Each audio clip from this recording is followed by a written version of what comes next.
লড়াই আমি করিনি, লড়াই করেছে পশ্চিমবঙ্গের মানুষ, লড়াই করেছে সেই পরিবারগুলো যাদের প্রাণ চলে গেছে। লড়াইয়ের একটা অংশ, একটা অনুগণা মাত্র আমরা লড়াই করেছি। ফলে আমাদের লড়াইকে মহিমান্বিত করবেন না, ব্যক্তি লড়াইকে মহিমান্বিত করবেন না। যে ওই 321টা পরিবার যারা বিজেপির সরকার আনতে গিয়ে প্রাণ দিয়েছে, শ্যামাপ্রসাদ মুখার্জির ভূমিতে বিজেপির সরকার প্রতিষ্ঠিত করেছে, তাদেরকে কুর্নিশ জানাই, আমি পশ্চিমবঙ্গের জনগণকে জানাই, যারা নীরবে সরবে আমাদের ভারতীয় জনতা পার্টিকে। নেক্সট লক্ষ্য কি মন্ত্রী হওয়ার পর? মানুষের প্রত্যাশা পূরণ করা। ব্যক্তি জীবনে মন্ত্রী হব বলে তো জন্মাইনি, বা রাজনীতি করি তারপরে মন্ত্রী হব এই ভাবনা থেকেও আসেনি। দাদা এত বছর ধরে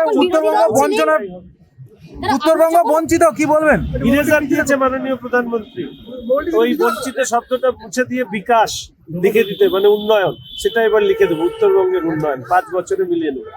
বল, এইটা আমিও শুনিনি, আপনি খবর পেলে আমাকে জানাবেন। দাদা, যেটা বারংবার আপনারা উত্তরবঙ্গের উন্নয়নের জন্য বারংবার রাস্তায় নেমেছিলেন বিরোধী দল যখন ছিলেন, ওই যে বললাম, আর তো হয়ে গেল।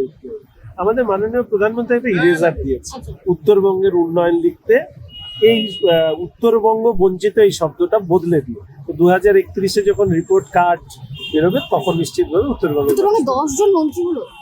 অংশীদারত্ব একটা বড় বিষয় নিশ্চয়ই, কিন্তু কাজ করে সেই যোগ্যতা পূরণ করবার দায় এবং দায়বদ্ধতা আমাদের রয়েছে। Thank you, thank you, thank you দাদা। পেছনে